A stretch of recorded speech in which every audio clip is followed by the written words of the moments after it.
Welcome to the Franchise Freedom Podcast, where you can escape the corporate trap through franchise ownership. Here's your host, Giuseppe Grammatico, the Franchise Guide.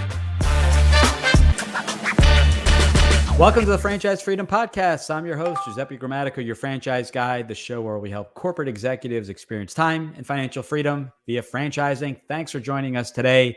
We are continuing our They Ask You Answer series, and today's topic is how to compare the various franchises. And you'll see some reoccurring themes here and repeating myself in a few different areas, but wanted to cover this specific area. So in comparing franchises, as I mentioned in the previous episode, we're not here to, talk about every single franchise out there.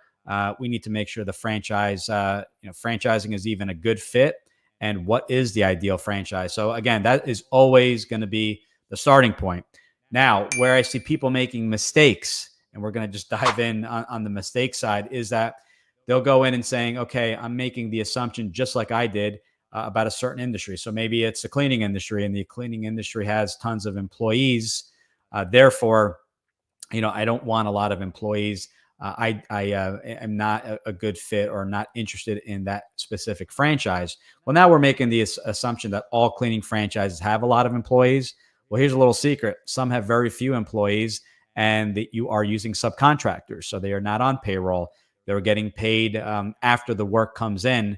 They're getting typically a percentage of the job, since they are also small business owners. So we don't want to make assumptions on certain industries. We want to learn more. And that goes back to, working with someone like myself. If we figure out what the ideal business looks like, the characteristics, the staff, W-2 employees versus contractors, the number, where you're located, work from home, retail, brick and mortar, the investment, the territory, your role in the business, I said the investment. So the list goes on. We want to look there, and I go to work figuring out, what brands could be potentially good fits. So again, don't make the mistake of looking at an industry or making assumptions. You'll learn a lot, especially, another assumption. If I'm in the cleaning business, I will be out there mopping and cleaning. Well, that's not the case either. There are going to be certain brands that require you to be full-time. There's some that allow part-time ownership. Some will require you to be cleaning the first month or two. Others will never have you touching or using a mop, cleaning chemical, or anything like that. So it's very important to really, go in with an open mind and really figuring out, okay, how do I compare these? So getting clear on the model is one. When you have that model is crucial. So that's number one. So when you have that model, now you have something to work off of, so you can do some true comparisons to say, okay, I found a cleaning business that is semi-absentee, is in my market, that's in my investment range and things like that. Now, what else is out there? And now, okay, so that's a cleaning business. You may find a restoration business, where they are, people have a fire in their home, a flood. They're removing the water, the sheetrock, removing any mold or anything like that from the home or from the property. Okay, that's something else. So two different businesses, right? And they may have similar roles for the franchisee, or they may be different. Some may have multiple roles. The franchisor may come back and say, our franchise avatar is someone that is networking and going a chamber of commerce all day, every single day or every single week. In other cases, it could be, the franchisee can, just be looking at KPIs, reviewing the numbers, making sure the franchise is profitable, looking at adding additional territories or locations and things like that. And in other cases, it just may be something where it's operational and you have a GM in place handling the things that you don't want to handle, and, kind of what that looks like. So you can really kind of figure out, am I a good fit? What are the various roles, and who generally does well in the business? So when comparing brands, you want to look at, the various aspects. So you want to make sure that the model is in place first. So we're narrowing the search down to 3 brands that could potentially be great matches. And then when comparing them, look at the differences. So I have a family I'm working with right now, and 2 of the brands, one is going to be B2B and one is going to be B2C. Some people, may be stuck and say, I'm not sure, what's the difference? And I always tell people, with B2B businesses, you generally have less customers and those customers tend to be longer. But once you get them as a customer, they tend to be longer relationships. So you may be working with schools in your area, and there may be large population of hundreds of thousands of people, but only 200 schools. Well, each school is your client. They may tend to stay on longer. They may have higher number of revenue streams and things like that, versus you're offering a home service and you're offering a painting service to thousands of homeowners. You may have thousands of customers in your market, depending on the territory size. So both could work. Which do you prefer? And in some cases you want to say, okay, well, I'm open to both. Having thousands of customers sounds overwhelming. What's in place to manage that? And that's a question for the franchisor. Is there a CRM in place that is able to follow up with every customer to make sure they were happy, that offers a follow-up email or call asking for a referral? Something online goes a long way.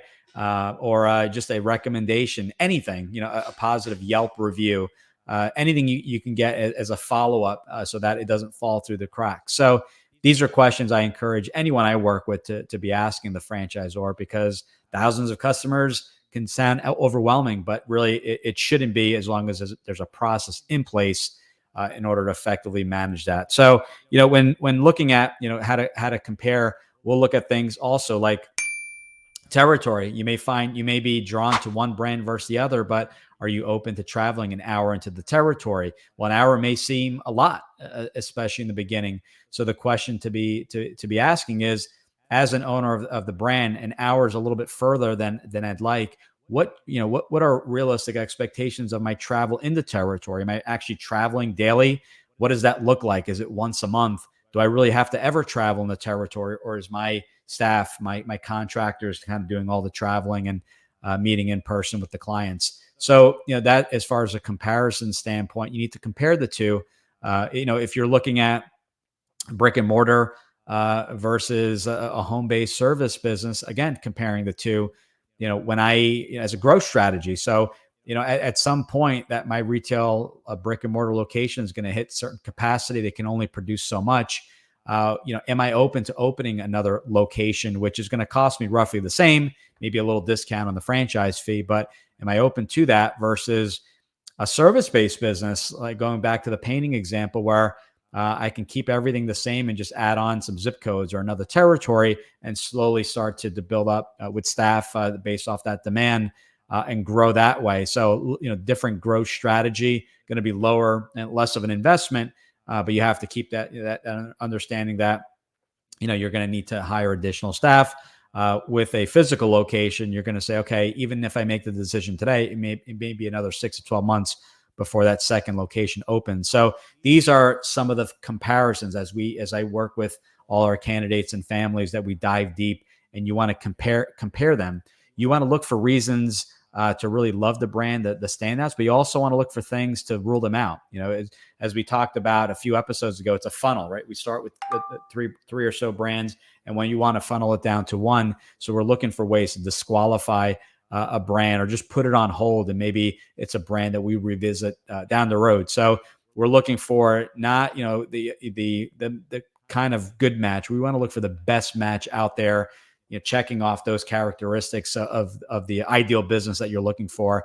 And then when you have a manageable number of just say 3, now we can kind of compare them, compare and contrast. I always say different viewpoints, a lot of staff, minimal staff, travel, no travel, more remote, less territory based. We're going to look at all that so you can make your final decision. And I encourage everyone, get a piece of a pad of paper for each brand and jot the questions, the concerns, the things that are keeping you up at night. And I encourage everyone to ask the franchisor these questions, ask the franchisees and validation calls, so you can make the best informed decision. So I hope this is helpful on how to compare, the various franchises. We're going to conclude with the problems that come up in franchising, and that will be our final episode in the series of They Ask You Answer. Hope you're enjoying this. Thanks to Marcus Sheridan for writing the book, They Ask You Answer. I encourage everyone to pick up a copy, check it out, check out their website. We'll include all that in the show notes. Have a great day.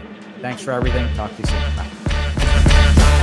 Thanks for tuning in. If you want to learn how to make the transition from corporate to owning your franchise, join Giuseppe on the next episode. You can also follow on all social media platforms and achieve financial and time freedom today.